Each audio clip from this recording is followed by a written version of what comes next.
In the right hands, the relationship between man and suit is symbiotic. The suit has power. The man harnesses that power. You need to be skillful, agile, and above all, you need to be fast. You should be able to shrink and grow on a dime, so your size always suits your needs. Now dive through the keyhole, Scott. You charge big, you dive small, then you emerge big. Ow! Useless. Shut up and sit down.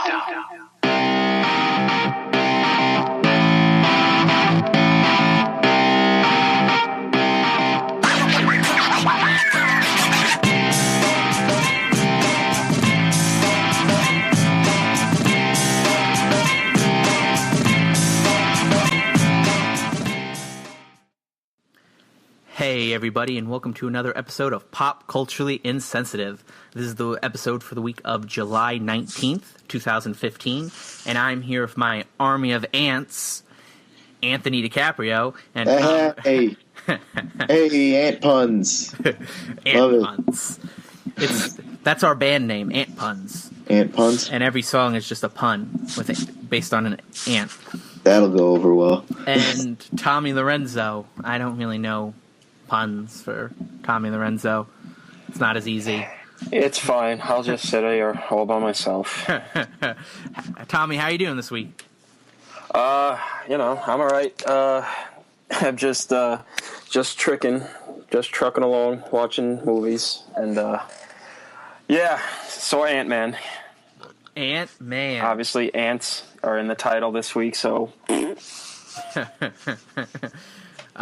Before we dive into our Ant-Man discussion, real quickly, let's see how our number one ant is doing. Yo. Anthony, how are you doing? I'm excellent. So excellent. Good. Keeping busy? Oh, yeah, dude. I got a list of crap that I watched. Good. How's the world of television? It's very slow this time of year. Fantastic. Like, extremely slow. So I just catch up on all my stories. That's awesome. It's one of my cousins works for Nickelodeon, and he just finished working through the Nick. I forgot what they're called, the Nick Awards or Nick Emmys or Nickelodeon Television Awards or whatever. Kids' Choice Awards. Kids' Choice Awards. They just slime everybody. They slimed off. They actually golden slimed Derek Jeter because they gave him a Lifetime Achievement Award. Which is cool. So they gave him a crown for a king? Basically. Derek Jeter's great. A very good baseball player. Crown for a king. Did you hear that Amelia Clark is actually today? She said that season 6 of Game of Thrones is manic, I think the word she used was. She said mental, and mental. I mean, I'm inclined to trust her. She has no reason to hype her own show. Seriously. I love how all the headlines are different. Amelia Clark says Game of Thrones season 6 will be epic, or what she really says was Game of Thrones season 6 will be mental. I hope it's not as boring as this past season. Jesus Christ, there were 2 good episodes this season. Yeah, this season. And it was all about fucking good. Jon Snow. Yeah, this season was rough. Most interesting guy, whatever. Except the end of that episode was pretty dope. The fight, that was pretty cool. Which one? The White Walkers versus the Wildlings. That's what I mean. He had the best episode of the season. Yeah. And now it's going to be interesting because they have to reintroduce Bran and Hodor's not really a big character, but they have to reintroduce that group of people. What have they been up to for a whole season? And they're probably going to have to reintroduce Rickon at some point. Yep. It's going to be interesting, but it's the best because in today's day and age, like they revealed like where they're filming a scene. And then they're like, oh, well, this corroborates with a fan theory that everybody has about who he is just by revealing, like, a castle they're filming at. Because it's like, oh, this castle looks like this in the book. And it's like, it's so crazy how all that stuff is, all people are – the internet. It's so weird that, nothing stays, like, hidden on the internet in today's day and age, which is crazy. And we'll get into more of that with Comic-Con happening, a week ago, about some of the trailers and stuff that were revealed there. But before we get into all that good stuff, let's talk about some of the movies we've been watching this week. Tommy, we're going to start with you because you brought up Ant-Man, so let's just dive into that discussion. What did you think about Marvel's latest movie? It was good, but it wasn't great.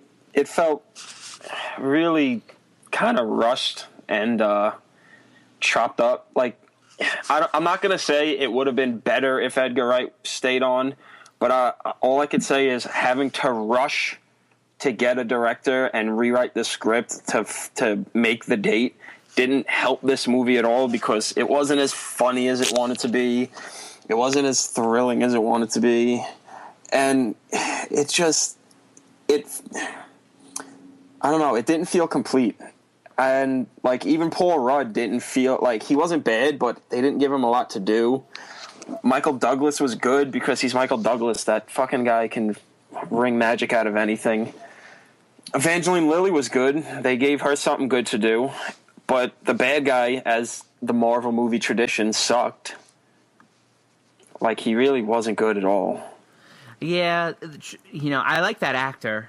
He's good, but that's the thing they do all the time. They'll get a good actor to play the villain, but then the villain is so underwritten and really not threatening at all that you just don't give a fuck about the guy. Especially because his whole arc is like, yeah, he doesn't like Hank Pym because, Pym kind of didn't trust him and sort of shunted him to the side. But then at the end, they just throw this line in of like, oh, Darren, it's your yellow jacket particles are screwing with your mind. And you just go, this wasn't in the movie at all until right now. Are you telling me he's been going crazy? Because the first scene he's in, he murders somebody. So, like, it's a lot of telling us something, but not showing us something goes on in this movie.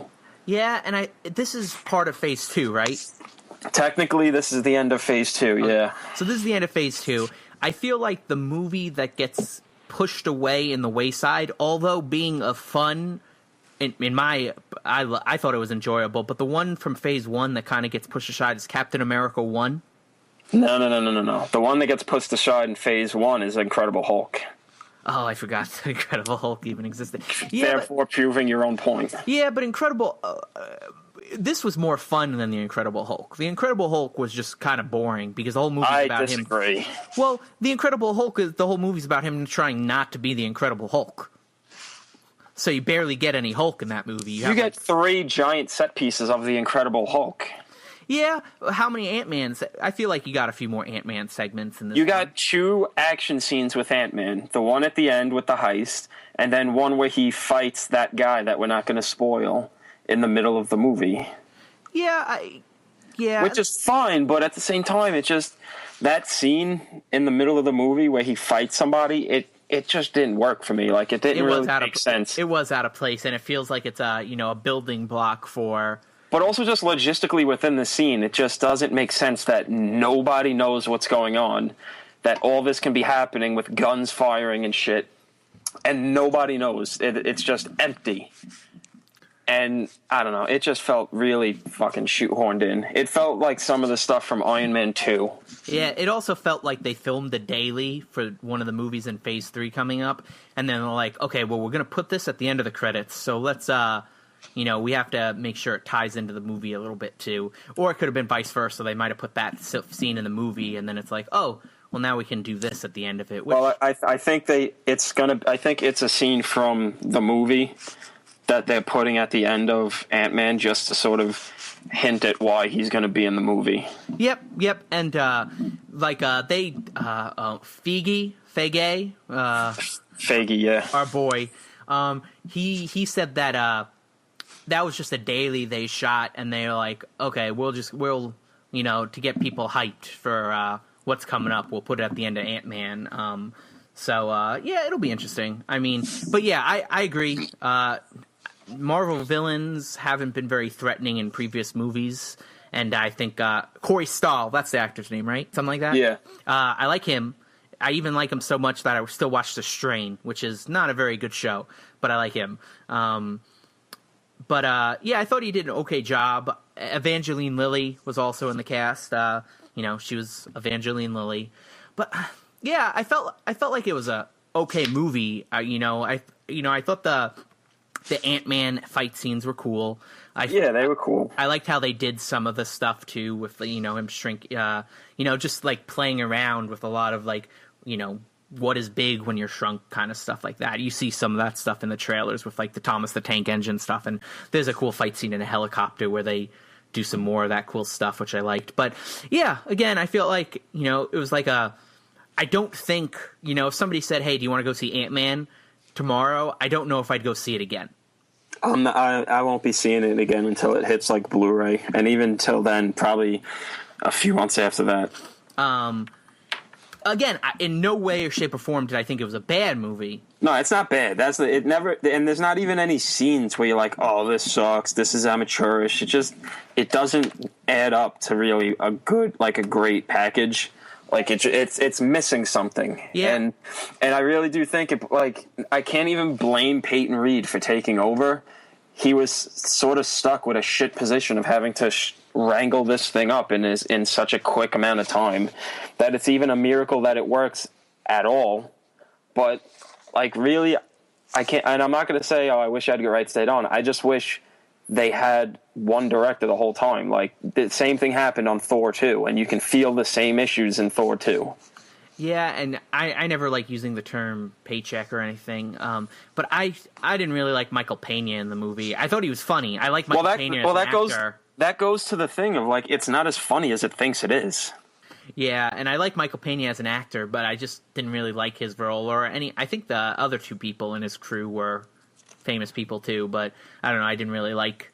There's so many moments where you can feel like they're telling you, laugh. This is the punchline, and you're just like, no, this isn't funny. You're not. I get the structure of the joke you're trying to tell, but it's not landing. This isn't funny. You could have spent a little more time fixing this and making it funny. Yeah, and I agree with Michael Douglas, though. He's awesome. He plays a good Hank Pym. Oh, and, he's great. Their backstory stuff is great for... The scene in 1987 where he looks exactly the same as he did in Wall Street is fucking weird.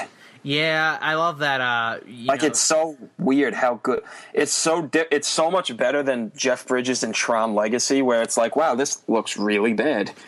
Yeah. Where Michael Douglas looks exactly like he did in Wall Street, and you don't see the seams at all. I wonder. Well, yeah, that's true, but also that scene's about a minute, and Jeff Bridges was in Tron a lot, so you got more time to deconstruct how bad he looked.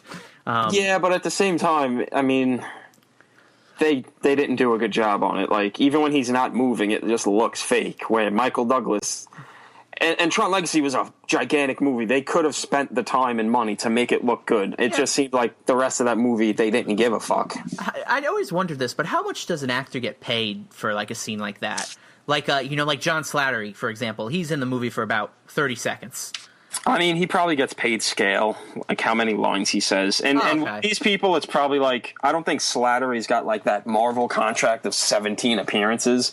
I think it's really just hey, you like doing this? You have fun? Yeah, sure, come. Yeah, you want to come hang out for a day? It will be interesting, again, don't want to get into spoilers for the post-credit scene, but how that comes about, because, there's stuff... Oh, which post-credit scene? The Ant-Man's. The after credits, not mid-credits.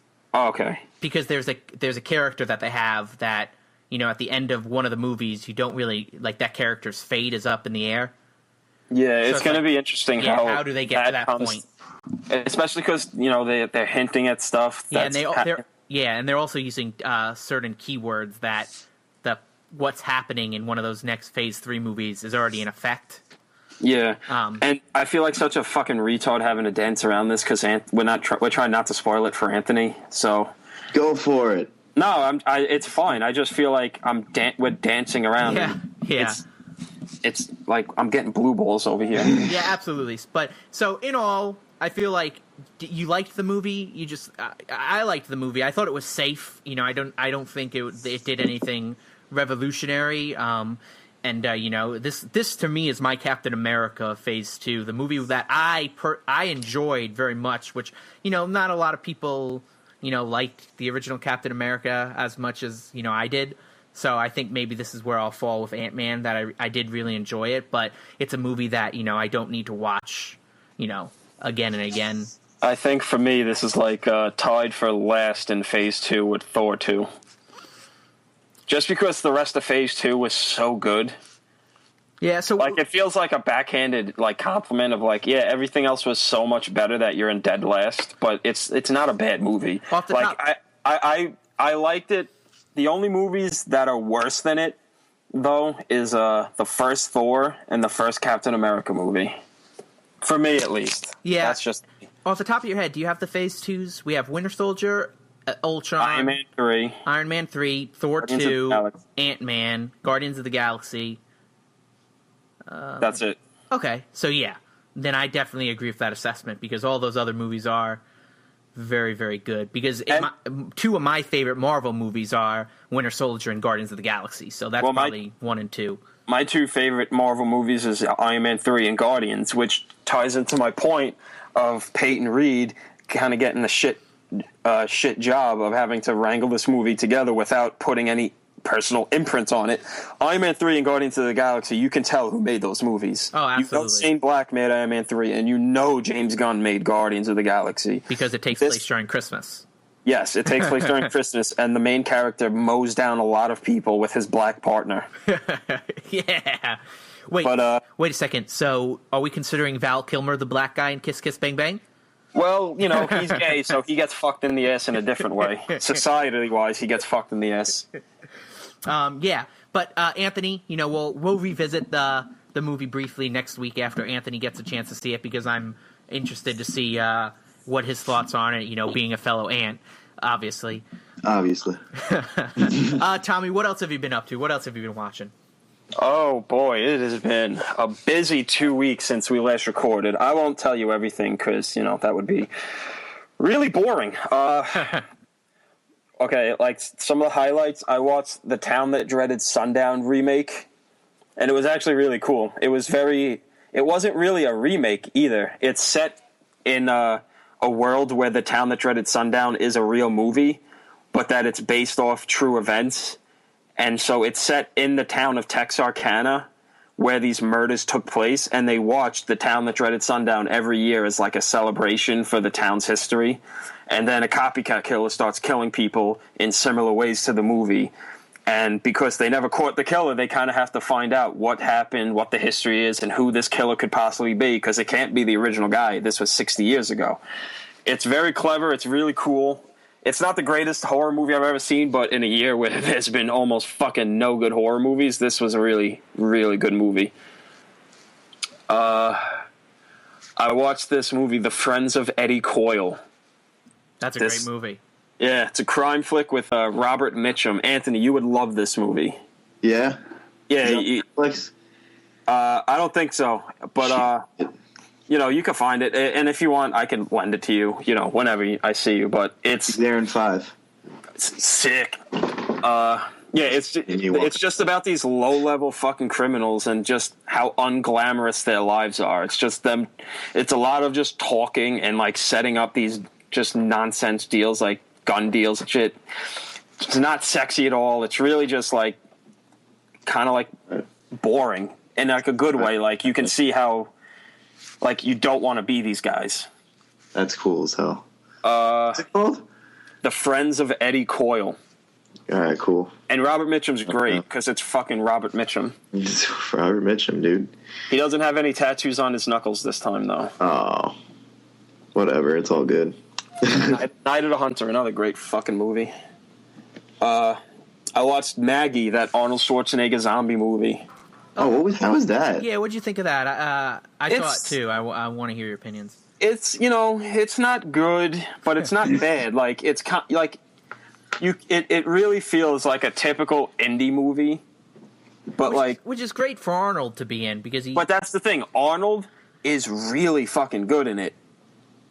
Yeah. Like, it shows, like, he can be a good actor because he's not playing an action hero. He's not, like, doing, like, iconic moves or, like, getting these crazy camera angles where it looks like a fucking movie poster. There's no one-liners. He's just playing a really sad old man who has to watch his daughter die. Yeah, it's a much different, quote-unquote, zombie movie than like a typical one. It feels more like almost like an AIDS movie where like a guy's watching his daughter get she gets AIDS and he has to watch her die, and it's just painful, and her body starts betraying her and she's withering away. And he's good, and that's the fucked up thing with Arnold. Ever since he stopped being the governor, I've liked pretty much everything he's done. I still haven't seen Genesis, but he's all of a sudden become a good actor. Yeah, I loved he came his first one would probably be The Last Stand, right? That was his first one back. I loved that. I love that movie. That's a great movie. Escape Plan is fun. Yep. Fucking Sabotage I like. It's not a great movie, but he's fantastic in that. Yeah. He's just out of nowhere become a good fucking actor with age. And I really want to see that King Conan movie they're gonna make. Yeah. Where he plays old Conan who stopped being king and just became a hermit living in the mountains. That sounds amazing. Yeah, it's going to be interesting. But yeah, to echo your points, Maggie's a very, it's a different type of zombie movie. It's a slow burn, and but I think he's great in it. I don't know the wife's name. Jolie Richardson. I like her. I think she does a good job. She's all right, but this is really the only reason to watch this movie is Arnold. Yeah, I didn't think Abigail Breslin was bad as the zombie. But that's it's not bad. I'm not saying it's bad, but it without Arnold, there's nothing to really recommend about it as anything standout. Yeah, it's like an okay movie, but Arnold elevates it into being really watchable. Speaking about throwing moms into movies, great Judy Greer sighting. She's just playing another bitch mother. In Ant-Man. Oh, remember me in Jurassic World? They're connected universes. Can I just also say about Jurassic World, how fucked up is it that those parents are like, oh my god, yeah, go to Jurassic World. We're secretly getting a divorce. Yeah, it's pretty they're just gonna come back from their vacation, surprise, we're not married anymore. We're gonna split you two up. 2 Christmases, yay. Yeah, but weren't the dinosaurs fun, guys? Hey, weren't the dinosaurs fun? Your parents don't love each other anymore. That was the plan. Oh yeah, you guys got to see dinosaurs though, but we hate each other now. You guys got to see dinosaurs, but you'll never see us in the same room again. That movie's so fucking stupid. And then we got I don't know his name. Who's the cop? Yeah, the dad. Bobby Cannavale. Yeah, he played the bad guy in Spy, too. He was pretty good in that. I didn't see Spy. I'm going to see it at some point because my boy Statham's in it. But yeah, he's so funny in that movie. I showed it to... I was in New York this past weekend and with a bunch of my family, and we watched... I showed them all Spy, and they loved it. And my dad liked it, too, because he's a huge Statham fan. So whenever Jason Statham was on, even if it wasn't an incredibly funny scene, he just laughed because he loves Jason Statham. Funny movie. You guys should definitely check it out. Okay, so Maggie, what else have you been getting yourself into? What else? I watched Blue is the Warmest Color, that 3-hour French movie about a lesbian relationship. And I know what you're thinking. Tommy, that sounds way too obvious a movie for you to watch. But no, I'm not usually into 3-hour French movies. And it's really good. It's actually a really just good movie. I usually hate fucking French flicks.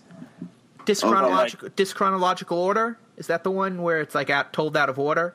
No, this is just told straight in a line.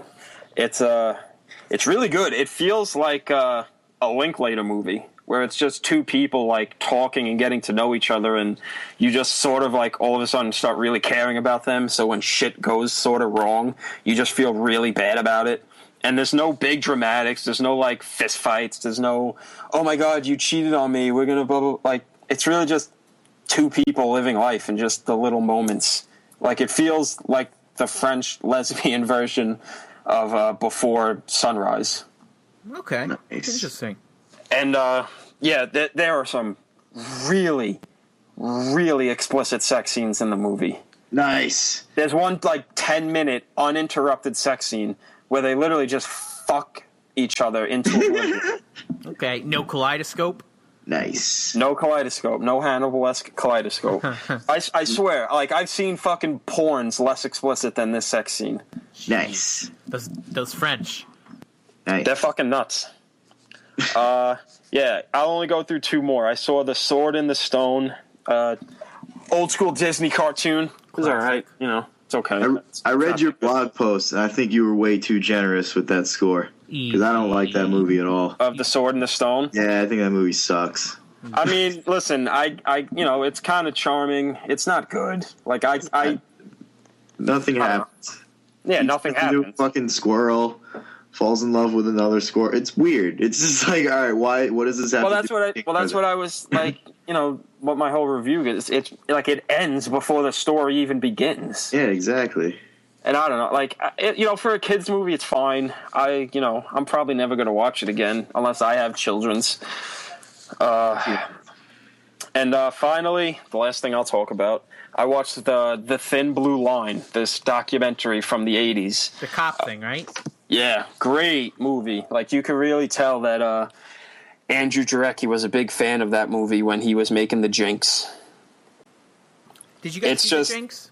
Oh, yeah, I love The Jinx. How was that? Yeah, I got to get on that. I heard it was good. Nuts. So good. Get into it. Yeah, I heard it was nuts. How long is it? The Jinx? Yeah. It's like 6 episodes. Yeah, 6 episodes. Okay. So about 6 hours. Okay, yeah, I'll watch it.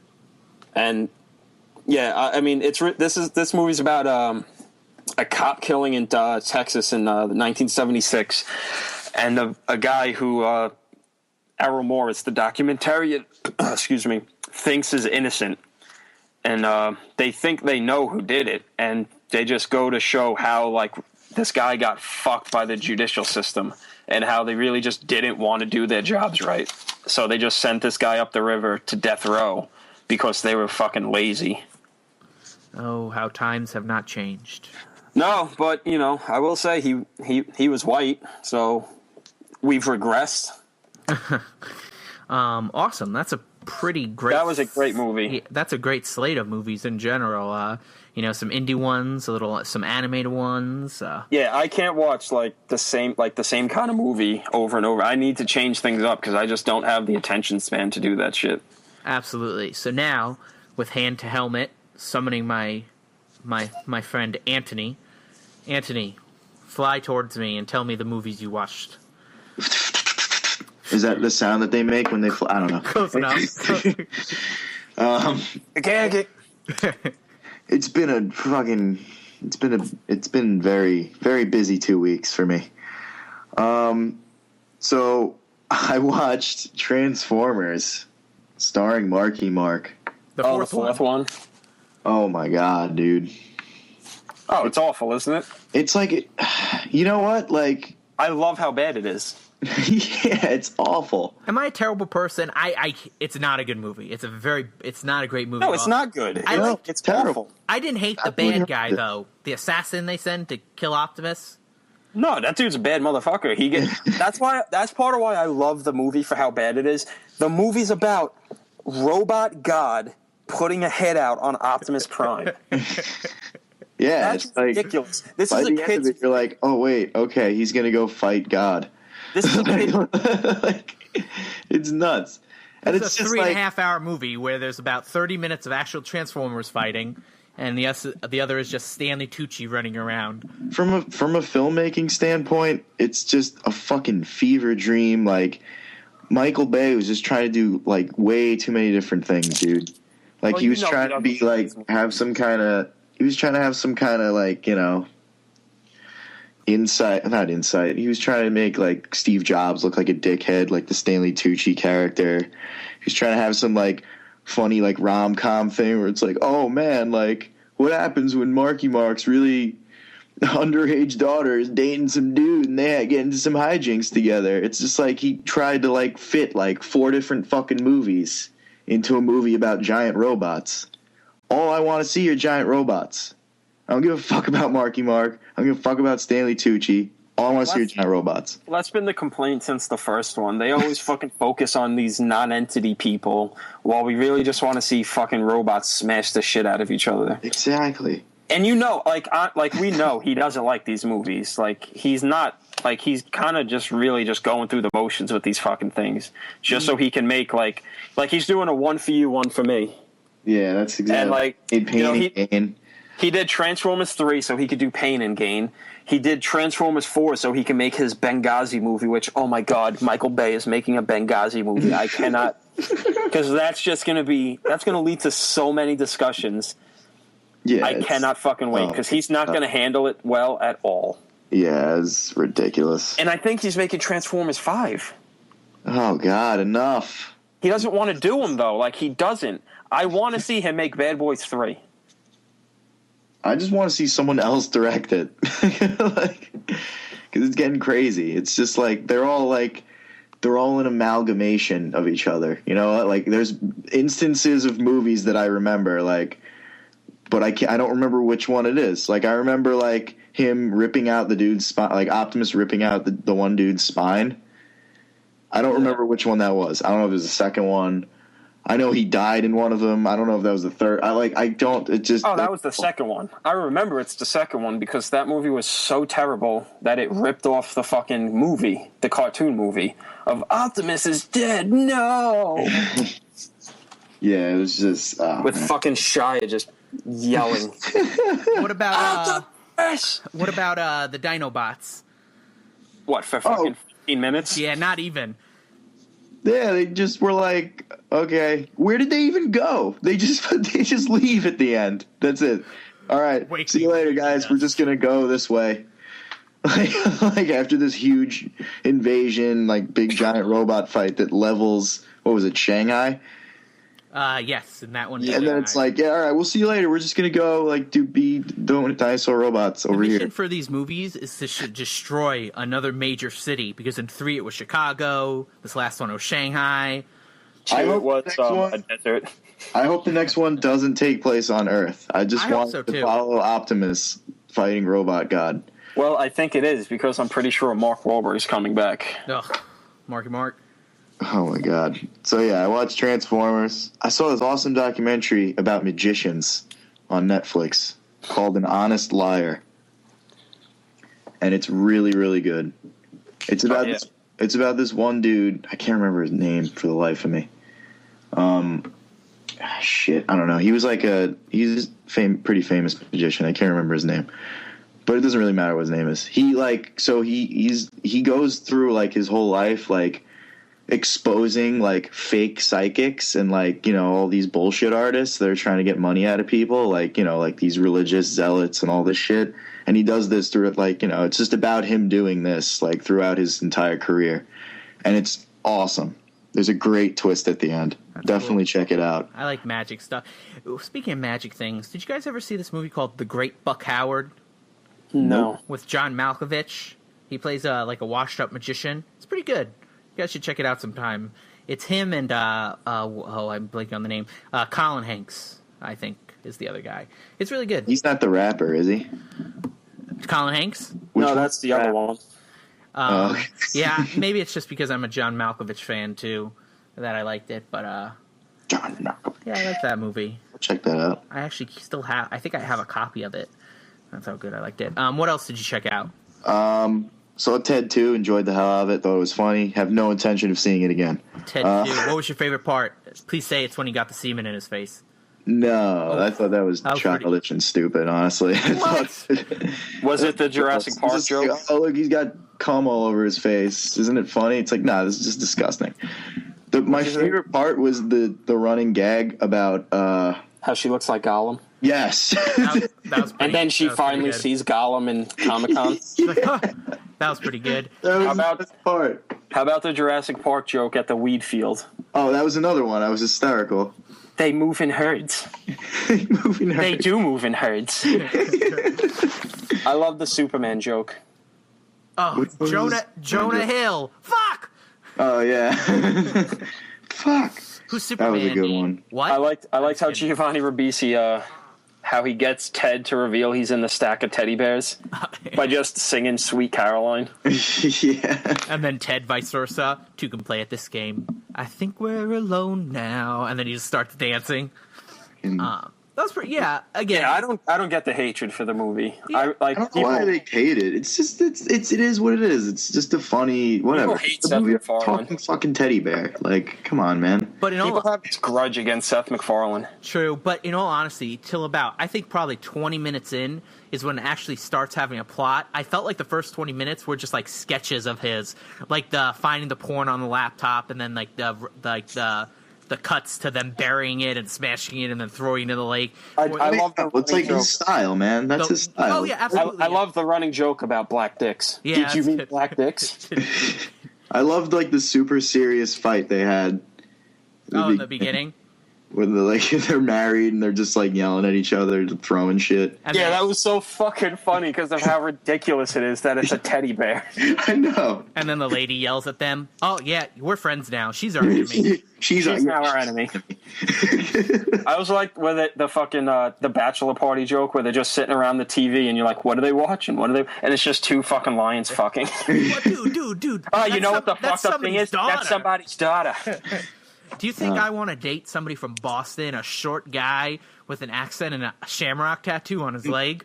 And then he covers up the shamrock on his leg. Yeah, again, maybe it's just because I like Family Guy and I like Seth MacFarlane. Didn't like A Million Ways to Die in the West, but I like Seth MacFarlane. That maybe this just resonates with us more. But yeah, that movie did get a little bit more hate. I think what it is. I think what this movie has over A Million Ways to Die in the West is just Mark Wahlberg playing an idiot from Boston. That's always best Mark Wahlberg. Oh, I fucking got you! I got you! Oh, this is from when I acted retarded! Yeah, I got you! You should have seen your face! You're a scumbag! You're a scumbag! What the? And then Amanda Seyfried just getting, what the fuck is going on here? Oh, when they go to the fucking obstetrician and they have the X-ray of her uterus. Ugh.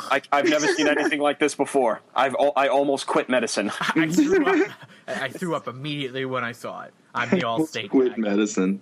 Yeah, there's a lot of good. I don't know. There's good moments in it. I thought it was funny. It's whatever.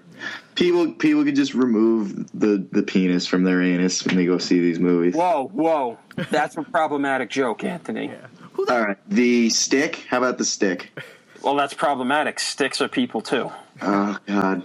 There are animals that look like sticks, Anthony. Do we hate animals now? I mean, come on, you're better than this. Who the All fuck right, are you? Sorry. I'm sorry. I work for Mattel. I'll take a 10-hour sensitivity course. Yeah. You know what? Good. Community service. Install some more fresh cakes. Yeah. Fresh cakes. Oh man. Giovanni Ribisi's great. Just great. He's a good Such actor, too. creep. For some reason, the Boiler Room came up in a conversation we were having the other day. The fucking Boiler Room. That movie, that fucking Wall Street movie, Yeah, with Vin Diesel and him. that hasn't been brought up in a while. Yeah, the Boiler Room. What else you take a look at, Anthony? I started watching this show called Mr. Robot, which I highly recommend. How is that? I heard good things. It's awesome. Is it? Man. So awesome. Yeah, I might have to It's check not that out. like it's Christian Slater's in it. It's like this weird. I don't know what the main guy's name is, but he's awesome in it because he just looks like a creep and he plays like this antisocial like vigilante hacker on the show, and he's just like he like the first 5 minutes of the show is him like exposing a guy doing child porn. Wait a second. I thought all hackers looked like Thor. Yeah, all hackers look like Thor. What was it? Glass hat? Whatever. Black Who cares? Black hat, glass hat. This show is really good so far. I'm really digging it. A lot of twists and turns. A lot of good acting. The idea is cool too. It's just there's a lot of allegories to like Anonymous and stuff. Like the idea of these hackers like Anonymous, are they really doing the right thing? This is on USA, right? They think they're doing the right thing. What was that? This is on USA? Yeah, it's on USA. If you got an Apple TV app or whatever, I think you can just watch it on USA.com. This sounds very off-brand for USA. Yeah, it's Oh, yeah. I thought they just showed reruns of Con Air and Face Off. Well, they usually do really light, just fucking silly shows that you don't really need to this think is about. heavy shit, and it's good. Well, hey, that's cool, man. Good. That's Check awesome. that. The guy's name is Rami Malek. Probably pronounced that wrong, but I remember seeing him in the Pacific. Yeah, he was in The Master also, I remember. There's a great independent movie about a bunch of 20-something-year-olds working in like a residential treatment center for like at youth teens called Short Term 12. It's a fantastic movie. He was. I've wanted to see that. Yeah, he was in that too, and he was very good in it too. But awesome. Yeah, I'm gonna check that out because I've heard very good things about it. And yeah, it's real fucking good. Definitely. And just one little interjection, just breaking news. The guy who played Mo Green in Godfather just passed away. No. Yeah, rest in peace, Mo Green. Alex Rocco. Good actor, man. He was in The Friends of Eddie Coyle, funnily enough. Shit, man. Yeah, he was. That sucks. Yeah. But, rest in peace. He put in a very memorable performance as essentially Bugsy Siegel. Yeah. Absolutely. Most definitely, dude. What else are you diving into? Also, one last thing, and then I'm done. Did you know there's a show with John Hamm and Harry Potter? Yeah. About doctors and shit? Yes, it's a BBC show. I watched the whole first, what do they call it, series, I guess season. It's only like 4 episodes. Oh, yeah. Didn't he play, like, isn't it? He plays like an older version of him, right? Yeah. Yeah. And it's, like, the idea is kind of cool. But it's like, I don't know, it's a weird show. Like, it doesn't know if it wants to be, like, slapsticky funny or, like, like a think piece about how medicine has advanced, or like a think piece on drug addiction. Well, we have Children's Hospital for slapstick fun. You just reminded me. I gotta watch The Nick. Oh, The Nick. I can't believe I forgot to watch that show when it aired. Oh, yeah, Clive Owen. Because I heard it was great. I was thinking of The Nick when I was watching this. And I watched the first episode of The Nick, and I'm like, all right, I could dig this. And I heard by the end of the season, it was just amazing. And I fucking love Clive Owen, so I don't know what the hell I'm doing. Cinemax, too, isn't it? Yes, and I don't know where to find it. Like, it's not on Netflix, and they don't have an app, do they? I think Cinemax has an Apple TV app. I think so, because they're owned by HBO. So I think they should have an app, because...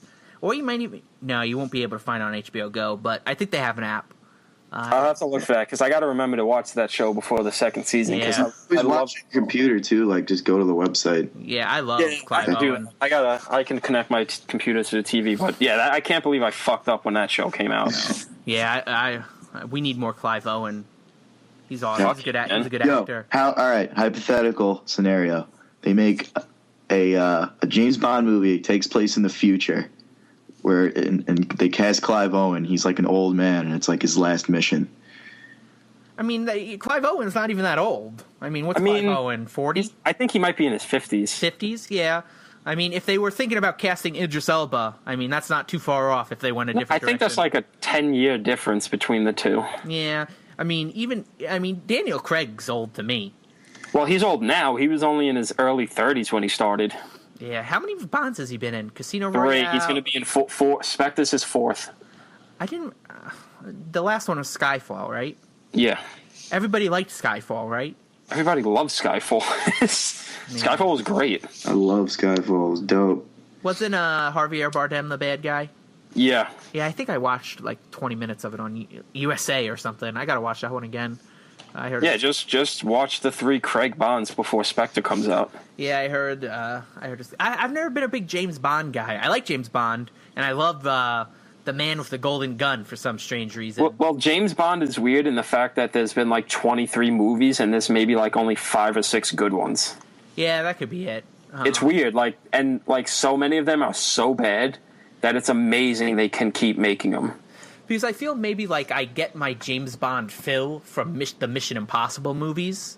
That's kind of different. I don't know, man, because Ethan Hunt's kind of a blank slate where James Bond will literally stop what he's doing to fuck somebody and then go on an undercover mission and straight up tell them, yeah, I'm James Bond, what of it? Wasn't Ava Green a Bond girl back in the day? Yeah, she was in Casino Royale, a.k.a. my favorite Bond girl, a.k.a. my third favorite Bond movie. Awesome. What's your first one? Just curious. First one? Yeah. It goes Skyfall, then From Russia with Love. Nice. I like that one. Can't argue with that. That was Sean Connery, right? Sean Connery's From Russia with Love. Yeah, I like and that you one. can't argue with him getting into a fist fight with Quint from Jaws. Oh, God, it's such a cool scene. I love that movie. That's got to be my favorite Sean Connery one. That's my favorite Sean Connery one too, by far. Wait, I think guys, what Goldfinger about is the great. Pierce Brosnan ones, guys? Pierce Brosnan sucks. Guys, Pierce Brosnan. I mean, I grew up with him. There's a nostalgia factor, but come on, he kind It of did also bring us one of the best games ever. He's like Drake, dude. He's soft. GoldenEye Soft in 64. fuck. He's not good in the action scenes. No. Did you guys ever see The Matador? No. I like The Matador. Him and Greg Kinnear. It's a pretty funny movie. Pierce Brosnan and Greg Kinnear. It's you guys should check it out. I think I like Timothy Dalton as Bond better than fucking Pierce Brosnan. Oh, I forgot Timothy Dalton was Bond. There's been so many of them. What movie were you talking about before we went on James Bond? Oh, I was talking about this show on Netflix. You went from Mr. Robot to that. It's called The Young Doctor's Notebook. Oh, yeah. The Young John Hamm and what's his face? I don't know. Daniel Radcliffe. Daniel Radcliffe. Awesome. Yeah. They're in. I don't know if I enjoyed it or not. It's weird. It's a weird fucking show. The idea is cool though, like because he kind of interjects himself. Like John Hamm is remembering his, he's reading his diary and he's remembering his shit, and he interjects himself into the memory, and he's talking to Daniel Radcliffe, and it's kind of a cool idea. Daniel Radcliffe World War II doctor, or what? Like era was he? It's like I don't know. It's like during Russia. It's Russia. I think it's afterworld. Maybe afterworld. Okay. I don't really know. Cool. One of my favorite things of like in cinema ever, that's not even a real term, but cinema ever, was the episode of Band of Brothers that solely focuses on the medic. Oh, yeah. That might be my favorite one, honestly. That episode is just so freaking good. I think my favorite episode. So good, and it's like one of my favorite things I've ever seen. I was like, whoa, because when I watched it, I was like so young, and it was like it was emotionally drained me. I was like, what the fuck? Yeah, dude, it's nuts. It was very, very good. My favorite episode is the one where they accidentally come upon the concentration camps, and they have no idea what it is they're looking at. I'm getting chills. That show, Band of Brothers, is one of the greatest things ever made. It's just perfect. It's very, very good. Oh my God, very, very good, and that one's fantastic too. And it gave me hope. Like even though I didn't hate Homeland season 1, I thought it was good. But Damian Lewis in Band of Brothers is great. I mean, well, we all know Damian Lewis won that actor nom for season 1 because they didn't give it to him for Band of Brothers. Yeah, right. Yeah. Fucking Winters is like one of the greatest fucking men, not just in like cinema or television, like as a man. Like he's just real life. He's a real fucking dude, and he's one of the greatest men to have ever lived. I think one of them passed away. One of the real life guys that they actually interviewed for Band of Brothers passed away a few. Yeah, I can't remember. I think it might have been Garner. That's not his name. Garner. I think he might have passed away. I know one of the real life guys, but yeah, Band of Brothers. Fuck, hell of a show. But yeah, awesome. I might check that out. I love John Hamm. Daniel Radcliffe, I haven't really seen him in, Horns, but I haven't really seen him in too many things besides Harry Potter. Fun fact, I knew a kid in Long Island when I lived in Massapequa named Sean Buttigieg, and he auditioned for Harry Potter and got really close. I think he got into like the second to last casting round. They called him back a bunch of times. He looks exactly like him. And they went with Daniel Radcliffe instead. Good old Sean. It's gotta suck for him. Yeah, I know, right? I would hate that. Yeah, that was like he still lives on the island, I think. He just missed out on fucking pussy for life. Jesus. Just like pussy on tap forever. He would have had. Oh man, but that's a good slate, Anthony. Anything else or? I'm good. Awesome. Just one more thing for me, because I mentioned Timothy Dalton and Ava Green. I've been catching up on season 2 of Penny Dreadful. Perfect. That's a perfect transition to what I watched this week. I did not watch Penny Dreadful season 2 as it aired, so I watched it all in like 2 days. How are you liking it? I liked the first season. It was kind of flimsy sometimes. The structure was bad, but this season 2 so far, I got 3 episodes left, so I don't know what else happens, but I'm loving this season. It's very good. How about the Patty Lupone standalone episode? That was my only episode I didn't love, just because I like when they focus on everybody. Yeah. Like, that's why I watched the show. Like, yeah, Eva Green's pretty much the lead of the show, but I like jumping from the Wolfman to Frankenstein to Dorian Gray to Timothy Dalton. I like seeing all of these crazy things going on, and just how violent and sexual it could be, and how sort of this season's been really cool. I just watched the episode where Eva Green and Josh Hartnett go to the cabin. And, that's a great one. She uses the witchcraft to kill that guy. Yeah, that's a great one. And one of the good things too about the show is that the main bad guy in this season, she had like 5 minutes part in the first, not 5 minutes, but she was in one episode. Yeah, she's in that scene where where Eva Green started freaking out. Yeah, and they have like a little seance thing, and like it's so interesting because she's a great actress, and like to have her like that little, it's basically like they planted a seed in that first season to blow her up into this huge big bad guy because she is the main. Well, at the end of the day, Satan's the big bad guy. They've been building up to Satan. Yeah. Well, the final thing when it's all said and done will be Dracula.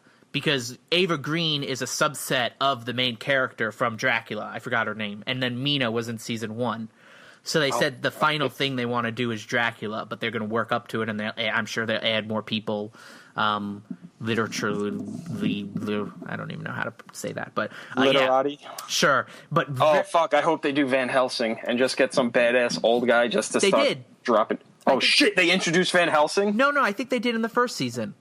Oh, I forget then. Yeah, they did. He was like he was very, very old. He wasn't a famous. Well, he probably was a famous actor, but I hope they get his Van Helsing's son. Then just give me some badass shit. I heard Jekyll and Hyde or the Invisible Man might make season 3 appearances, which both can be interesting. I don't want to spoil how it ends, but it's a very.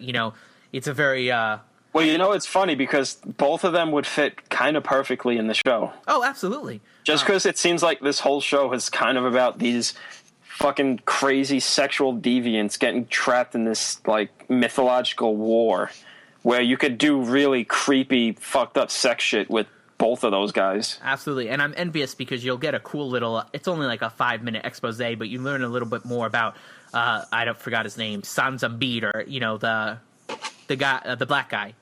Oh, yeah. He's very mysterious, so it's cool to learn more about him. But yeah, the last 3, it was slow in the beginning, picks up in the middle, goes a little bit slow, and then the final couple episodes are fantastic because it really is just reminiscent of old movies where it's one of the episodes I think that ends with them just looking at the castle where the bad guys are, and it's well, let's go fuck some shit up. And I'm like, okay, let's go, Josh Hartnett. You haven't been in anything in a while. Let's go fuck some shit up, Josh Hartnett. He's great in it though. Ava Green is just fucking incredible. It's a crime that she's not going to win an Emmy. She's not even nominated. I know, that's the thing. It's a fucking crime. Incredible. And my favorite little moment with Josh Hartnett was that episode where they go to the cabin and the fucking rich guy walks up and he calls her a quim. And Josh Hartnett just drops all pretensions of being polite, and he goes, "And who the fuck are you?" And I'm just like, "Oh, fucking eat him! You're a fucking wolf man. Eat him." Did they? I don't know where you are. You have 3 episodes left. Did they fight his brother yet? The guy that gets mauled and has the mask, the sort of Phantom of the Opera type mask. No, they didn't. Okay, that's cool. To him yet. That's a real cool scene. But yeah, tell me, finish it up and tell me what you think of it because I loved it. And love Ava Green. Timothy Dalton's great. Everybody's great in it. Even Frankenstein. He's awesome. Love it. Yeah. Love it. I love what they're doing with The Bride of Frankenstein, too. Oh, my God. It's scary because wherein his first creation, he just wants to survive in the world. He just wants to fit in. She's fucked up. She's a monster. Yeah, exactly. She wants to kind of destroy the world. And it's it's scary because she's they can't really kill her. It's great dynamic. And the guy that plays the monsters, Frankenstein's monsters, great too. Ugh. Victor Frankenstein's great too. Oh yeah, he's very good, and you should watch that show, Anthony. Well, if you like that kind of stuff, it's very period. It's a period piece. And it's very stylized. Yeah, I tried watching it. It's slow too. Yeah, I couldn't really get into it. I watched a couple of episodes first season, and then the last episode I saw was that flashback to Eva Green's character and how she cheated on Mina's husband and all this stuff or whatever. I was kind of well, I don't really care. Fine. But the flashback episodes are interesting. But speaking about flashback episodes, my favorite... Did you guys watch The Leftovers? Yes. I didn't like it. They showed the preview for the second season. None of the people from the first season are in it, except the main guy. And the guy that played... what's it called? I guess it's his love interest now, but she was the crazy lady. Carrie Coon. Yeah. Everybody else is different. It takes place in Texas now instead of New York. It's weird. It's going to be an interesting... Wait, so a preview? Wait, I didn't see that. Yeah, they showed like a 45-second teaser. It's basically just... Oh, is that when they're stuck on the highway? Yeah, it's nothing Yeah, big, but then I was like, oh, that's weird. Jardin, Texas. That's not a real place. Well, I know they really cut the cast down, but I know the main guy, his daughter, his son... And then his love interest. His love interest and the priest. Okay, yeah. So, and then it'll be interesting. Maybe they get away, because at the end of the first season, everything fucking burns. Well, from what that little teaser kind of hints at, like, that's some crazy shit. Like, It's like only town with no disappeared. Yeah, it'll be interesting. I thought that was going to be a summer show, but it's a fall show. I think it was just one of those things that took a little longer to get started than they wanted. So, yeah, kind of like True Detective, how it took them a few months longer than we expected it to be. Yeah, but the flashback episodes on that show were very good too. Oh, the priest one was crazy. Yeah, the priest one's probably my favorite episode of that season. Something I didn't love so much as Penny Dreadful season 2. I got a chance to see Minions. Oh God, why? It was okay. I You mean, need to support the corporate machine, bro. yeah. The first 20 minutes of that movie are pretty good. They're funny. They're what I wish the whole movie was. But then it kind of divulges into not a very good movie. But boring, mainly. But and there's a nice little cameo with Steve Carell's character at the end, which is nice. But meh. Minions, meh. Just go eat a Twinkie, Minion Twinkie. I got a chance to watch Zombievers, a movie that Anthony put on his top movies of 2015 that he's seen so far list. Oh yeah, I did. I took it off though at the end. Zombievers. I forgot Kingsman was a thing. But yeah, Zombievers.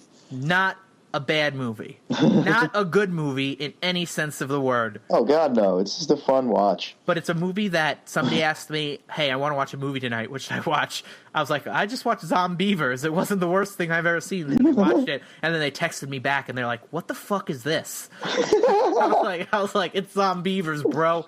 And then my favorite part is they go to call the people, and then the beaver just chews through the line. I was like, it happens in so many Every movies. time they showed a beaver, I was hysterical. Because it was just so obviously a dude's hand in a puppet.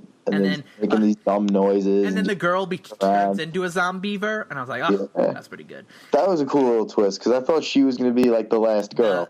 What's that trope called? Tommy, what's that called? It's the last girl, isn't it? The last girl, that's it? The final girl? Final girl. Yeah, in a horror movie? Yeah, I knew it had a name. Yeah. They build it up. They make you think like this chick's going to be like the last one alive. Nope. But no. I like when movies just turn her into a zombie beaver. I like that when movies do that. Speaking about movies with good all-female cast, my mind's a mile a minute, but you guys ever see The Descent? Yes. I like that movie. Great fucking movie. Second one, not so much, but first one, even though I didn't hate the second one. I haven't seen it just because Neil Marshall didn't direct it. He didn't, but it's a sequel, so a lot of the characters from the first one are in the second one, and it's good to see how that all wraps up, because some of them don't make it out of the first one. But yeah, that first one, pretty good movie. Pretty fucking good movie. Great movie. Neil Marshall's awesome. I also saw a movie called Dude Bro Party Massacre 3. Oh shit, I wanted to see that. It's by the 5 Second Film guys. Yeah, I love those guys. Patton Oswalt plays the police chief. Oh God. Pretty good. And it's really stupid. It's called Dude Bro Party Massacre. Pretty stupid, but I laughed a bunch, and that's what it wanted me to do. So I liked it. Worth a watch if you guys can track it down. I also got a chance to see another comedy called 7 Days in Hell, but it was HBO docudrama with Andy Samberg and Kit Harington, the guy that plays Jon Snow from Game of Thrones. And it's based off this fictional 7-day tennis match. Real stupid. Stupid, but funny. Cool cameos in it.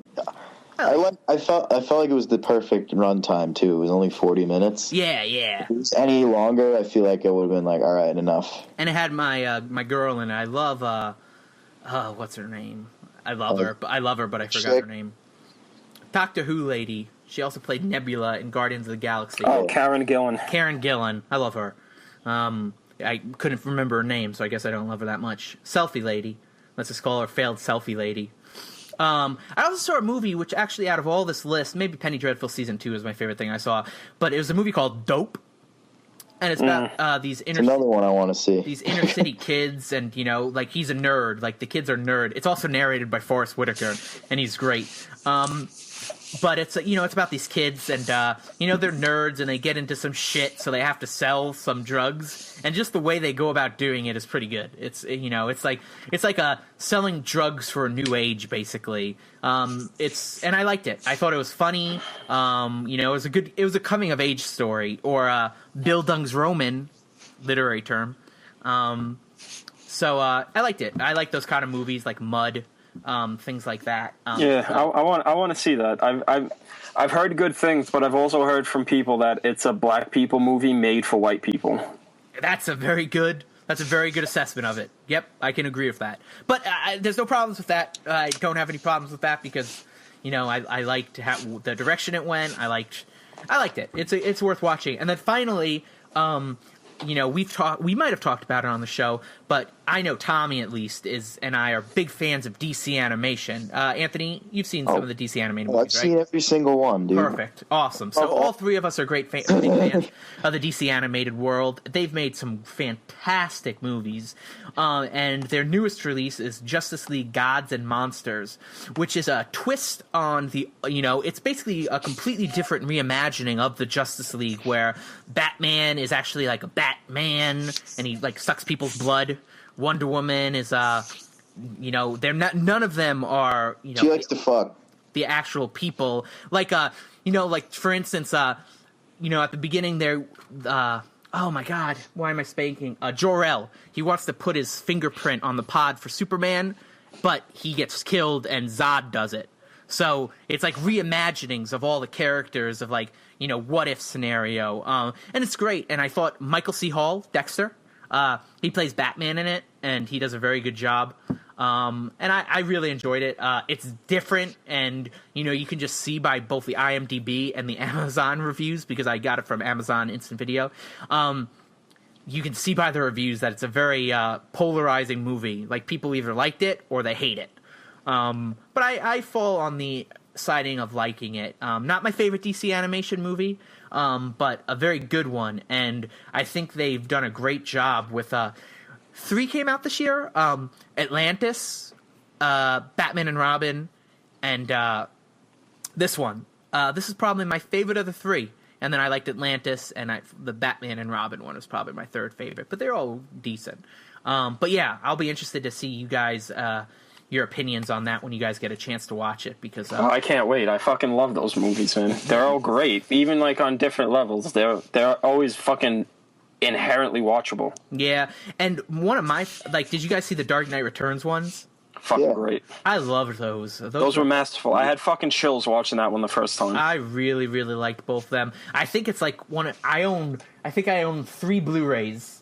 Speed Racer. Don't ask me why. 12 Angry Men, Criterion, because it's my favorite movie, and Batman, The Dark Knight Returns. Those are the 3 Blu-rays I own.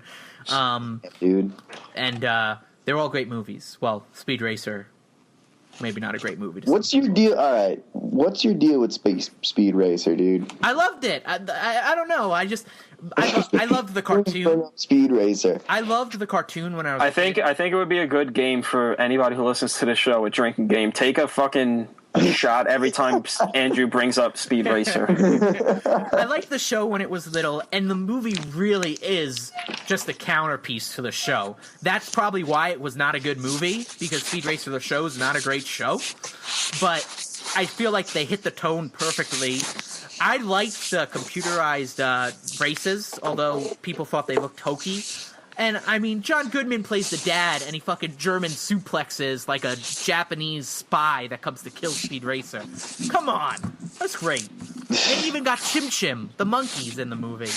Oh, man. Yeah, it's not a great movie, but I like the visuals, and I think it was like the first Blu-ray when I bought my PS3. I was like, I should buy a Blu-ray? What are they called? Blu-ray? So, my parents own a bunch. I bought a bunch of, like I own Hugo and Life of Pi, mainly for the 3D versions, because I have a 3D TV. But, keeping on the DC animated movie train, we're going to shift over to some news, and the first piece of news I want to talk about is in line with DC Animation. They announced that finally they're going to make Killing Joke, which is a very famous comic, graphic novel from the past, into a DC animated movie, and they're hopefully going to get Mark Hamill to do the voice of the Joker, and in turn do Kevin Conroy. Although that was a big Gordon piece, wasn't it? Yeah. So it'll be interesting to see who they cast as Gordon. Cranston. It's about it's about the relationship between the Joker and Gordon. Yeah. So that's why I'm interested to see who they'd get. Yeah, he's trying to break somebody, bring them down to his level, and he's just like, Gordon's just too strong-willed to let him do that to him. And it has that famous last panel that people have debated over forever if Batman kills him or not. Not forever, for a year, because Grant Morrison blew everyone's mind with that little fucking interpretation. What'd he say? He's the one who came up with that. Yeah, he's the one. Nobody ever thought that. And then he goes, "Yeah, I always just saw it as Batman killing the Joker. It's the last joke, the killing joke." And he's like, "Just look at how it's drawn and how it ends." And everyone went, "Holy fuck, Batman just killed the Joker." Okay, so it'll be interesting to see. I'm sure they'll probably just fade to black or something. They probably won't show, they're probably not going to show the sexual assault of Barbara Gordon. You know what? I hope not. I don't think they'll show it in graphic detail, but they're going to change it. They'll probably do it the way they did it in Arkham Knight, that flashback, instead of stripping her naked, take photos of her and kind of hinting at he rapes her. They'll probably just have him shoot her and probably record her bleeding out. I will tell you, as more and more as these DC animated movies have gone on, they've gotten a lot darker and a lot more violent. Oh, it's insane how violent these movies are.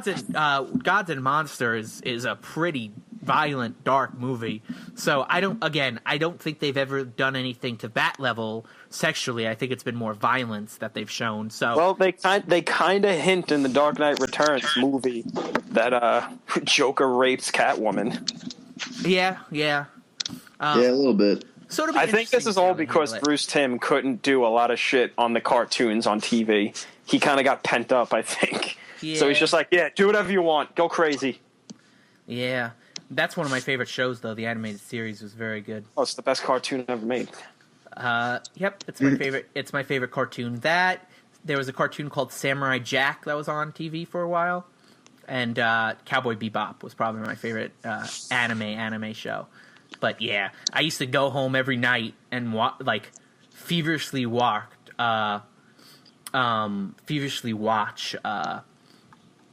that Batman.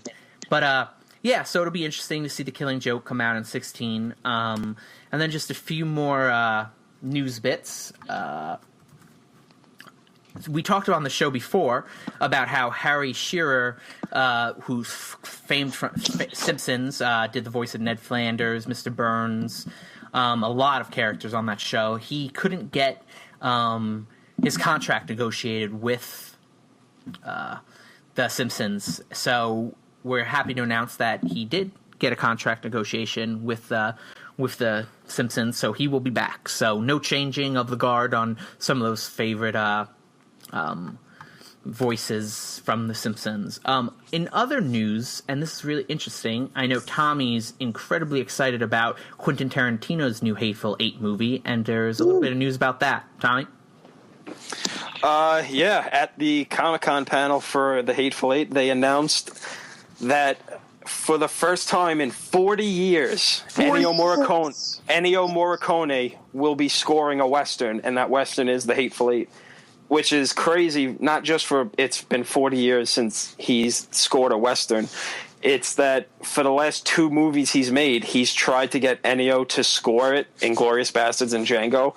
And just because of scheduling with Ennio's projects and Quentin's schedule, that it couldn't happen. But now it's officially happening. Arguably the greatest composer of all time and the greatest Western composer of all time is scoring a Western. I'd say best film composer. Well, that's why I said A lot of people give me he's shit incredible. for John Williams, but I mean, I don't know, man. Personally, I listen to an Ennio tune and I'm like in tears sometimes, man. I think it's arguable. I think Ennio's the best, but I think an argument can be made. Absolutely. He's incredible, and I mean, it helps that some of the films that he scored have been, top 5 movies of all time.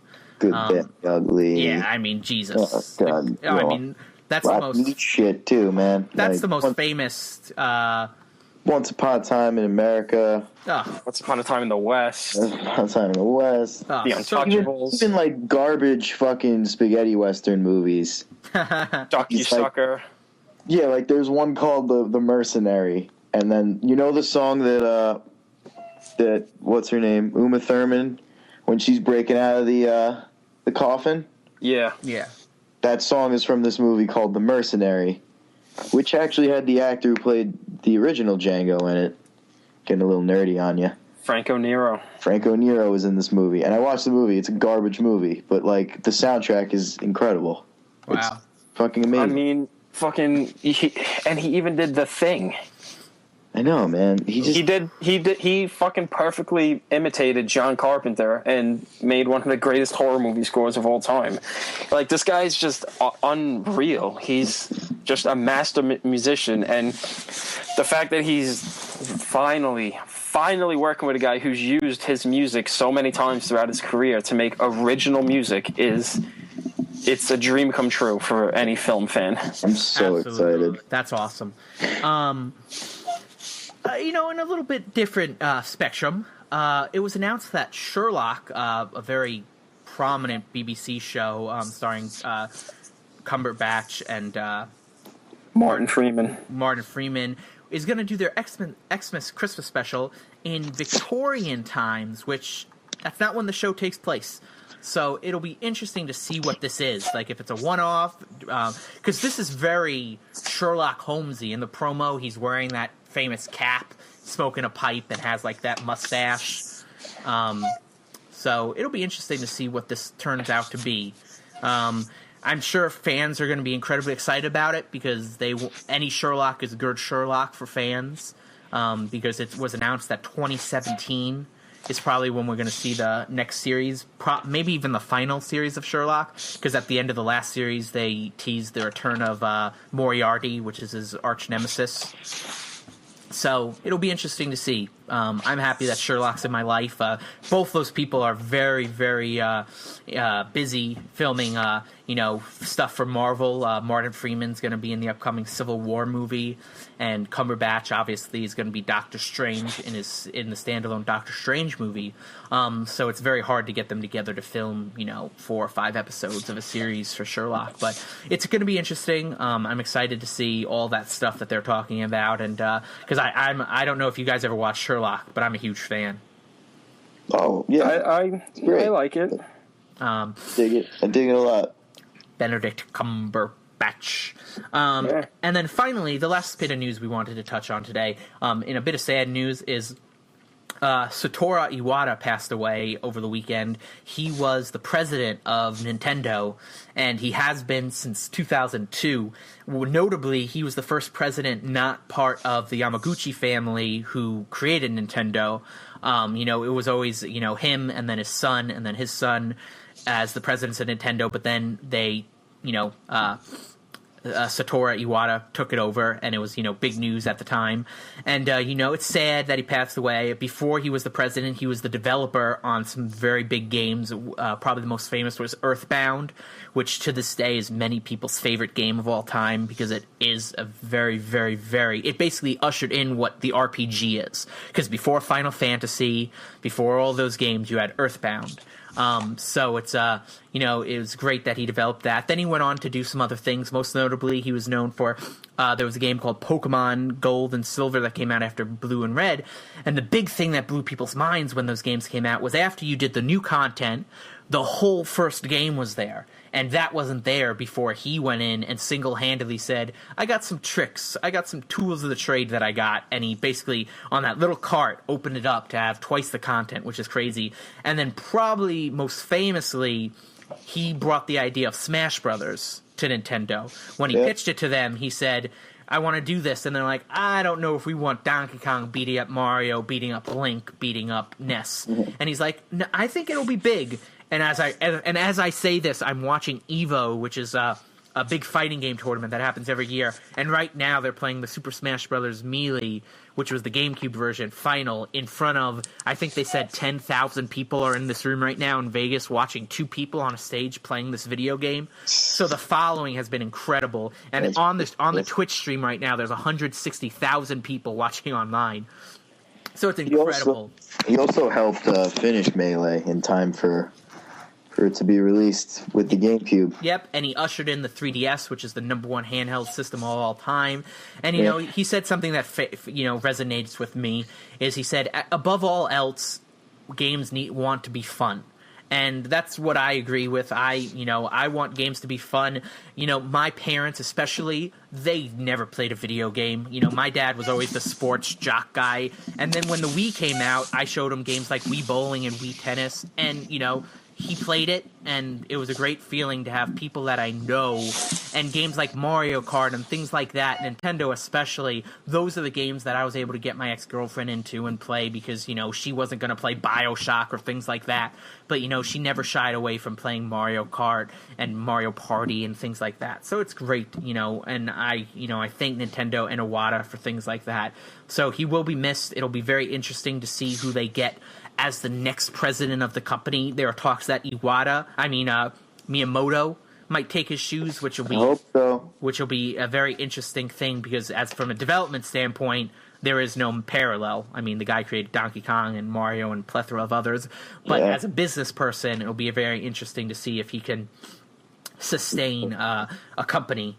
So rest in peace, Iwata. I know people in the video game industry are sad of your passing, but we thank you for everything you've done. And that's pretty much going to do it for the first part of our show this week. We are going to be back for you for the second part, hopefully sometime this week, talking about everything Comic-Con. Yes, Comic-Con happened 2 weekends ago. They showed off some trailers that might have flipped my mind and my stance on a movie that we've talked about on this show pretty rigorously. So I'm interested to hear the take on everybody. There's big Star Wars news. There's superhero news. It was a big show, and we want to give time to it, but we don't want the show to go so long. So we'll be back with another part 2. But before we go, I want to talk about some of the movies coming out this week. We have Southpaw, a boxing movie starring Jake Gyllenhaal, Rachel McAdams. Looks interesting. It looks like it's much more than a boxing movie. Paper Towns, the next movie from author John Green, who did Fault in Our Stars. And finally, but last, but certainly not least, Pixels. Pixels. Whatever. Wait a second. Chris Columbus, best director in the business. Oh, God. Adam Sandler, best actor in the business. Stop. But as always, funnier guys, than their movies. Thank you for listening. Like us on Facebook, subscribe on iTunes, follow us on Twitter, all that great stuff. The podcast app on the iPhone is so easy. All you have to do is type in Pop Cult, and by the time you finish Cult, you'll see us in the suggested search. Click it, click subscribe, super easy. The latest episode will be sent straight to your phone. And hey, you might be getting 2 episodes this week. So thank you guys so much for listening. And as always, thank you, Tommy, for joining me. My pleasure. And boop, boop, boop, boop, boop, boop, boop, boop. Anthony, are you here? Yeah. Oh, is that what he says in the movie? What should I do? I'm an ant. Look at me. You're pretty close. That's almost exactly verbatim how it happens in the movie. So thank you guys so much for joining me, and we will have more for you this week. Thank you guys for listening. Peace.